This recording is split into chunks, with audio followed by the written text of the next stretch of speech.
Let me finish with this story. We go to China from time to time, and we train leaders.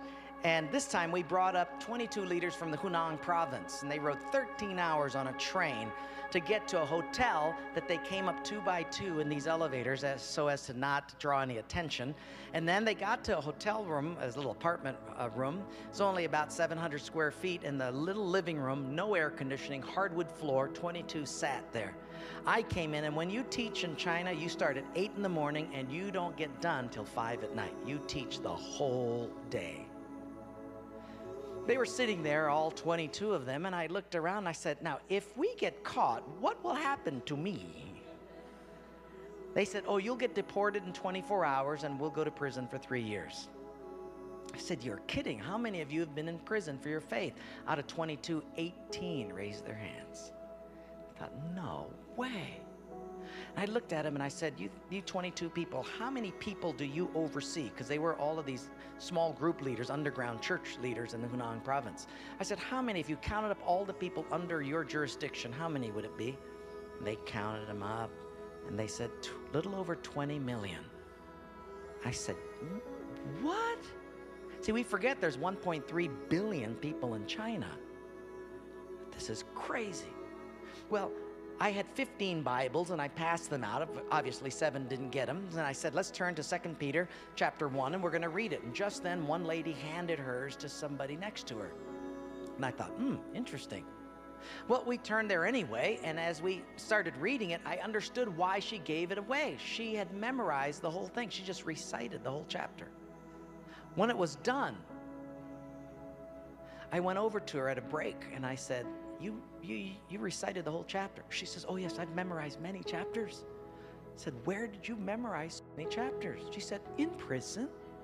I said, you have much time in prison.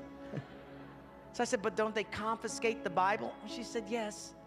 So people bring in scriptures written on pieces of paper and they bring it in. So I said, but then if they find that piece of paper on you, won't they confiscate that? She said, oh yes, that's why you memorize it as fast as you can.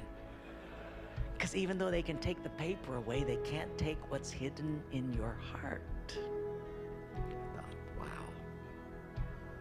Well, after 3 days, you fall in love with these people. And when it was done, I said, how can I pray for you? I'm going to go back to America. You guys have been just so wonderful. How can I pray for you? They said, you know, Wayne, you guys can gather like this whenever you want to in America. We can't. Could you pray that one day we'll be just like you? And I looked at him and I said, I will not do that. Big incredulous eyes looked at me and they said, why? I said, because you guys rode a train for 13 hours to get here.